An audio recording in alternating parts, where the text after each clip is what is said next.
The reality. The reality is that we are not ignorant of the fact that we are victims of exploitation, both at home and abroad.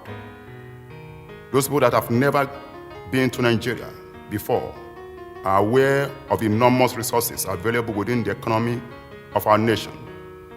They are aware of how, up to this time, investors are unduly exploiting our citizens without restraint to enrich their pocket.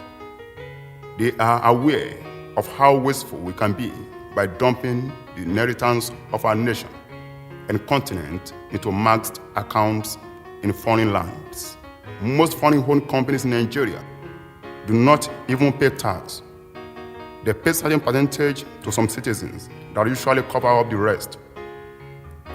Even some of those companies who claim to be paying tax, if you take time to verify them, you will discover that they are not paying up to the expected rate. Those foreign-owned companies will see us as a wasteful and senseless people because they will rather guide their national resources jealously than dash it out foolishly. There's a saying among the Yoruba people in Nigeria that may the fools never become wise, so that through their foolishness, the wise may continue to prosper. The moment we become wise, they will automatically go into recession. Their prayer will be that change should never take place in our system so that they can continue to feed fat on us. The mindset of most of our leaders in Africa is just very narrow. They do not mind to throw away great treasure just to satisfy their present desires. They lack the mentality of future planning. They just want to feed well today. Tomorrow does not exist in their dictionary.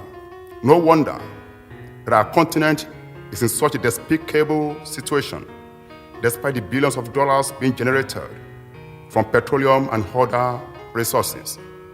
The reason is that the money is returned to where it came from through the expatriate.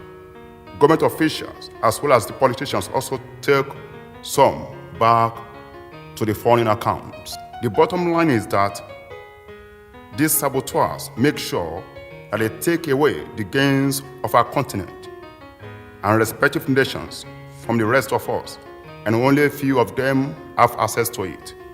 Every other nation preserves what they have, but we continue to squander ours. Fellow Africans, I never stop wondering when the fever of squandering that has eaten deep into the very fabric of our society will have a cure.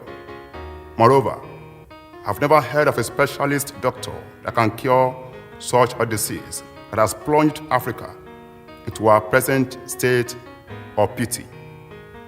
If we refuse to cure this disease now, then there are disastrous days ahead for our continent.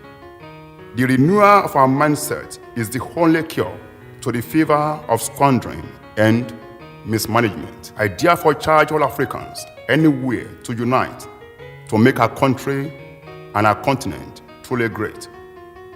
Moreover, no system anywhere in the world begins to work automatically, but some people dedicate themselves with a lot of sacrifice and commitment in order to make it work. If some of the countries Africans are rushing to for better life, today they don't have team spirit to make their system work. How then can those basic opportunities which Africans enjoy in those countries be provided for? Most Africans are carrying the mentality of individuality and self-pursuit, which stems from some of our leaders and is responsible for the present situation of our continent, Africa.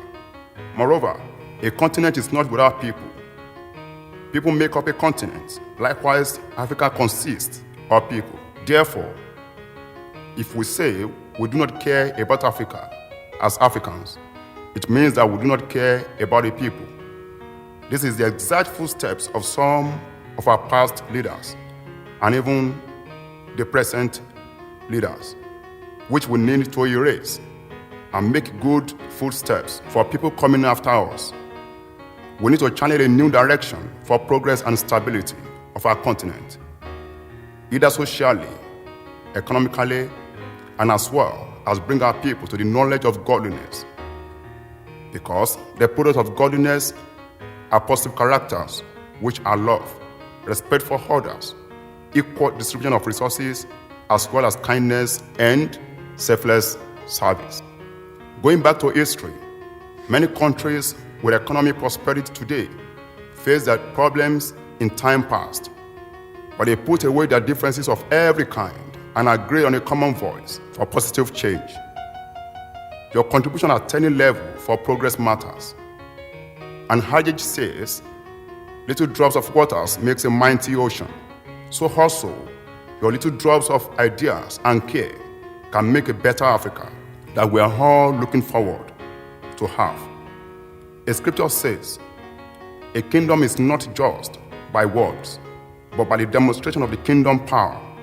Likewise, Africa as a continent cannot be great by just words, but by demonstration of action. It is high time we dump the mentality of individuality and self-pursuit and put our strength and energy together to make our continent great. Let every one of us contribute our quota in knowledge, skills, even financially, to our immediate environment. I know that there is extra strength and courage in every African. The courage with which Africans dare death, trying to get to a seemingly hopeful place, such as Europe, yet not sure if they would get there. Fellow Africans, let us arise once again to make use of the courage with which we took our respective nations back from the hands of foreign invaders, to as well take it back from the hands of internal looters and destroyers. It is high time we put our strength and courage together to give Africa a befitting and glorious place among all other continents of the world.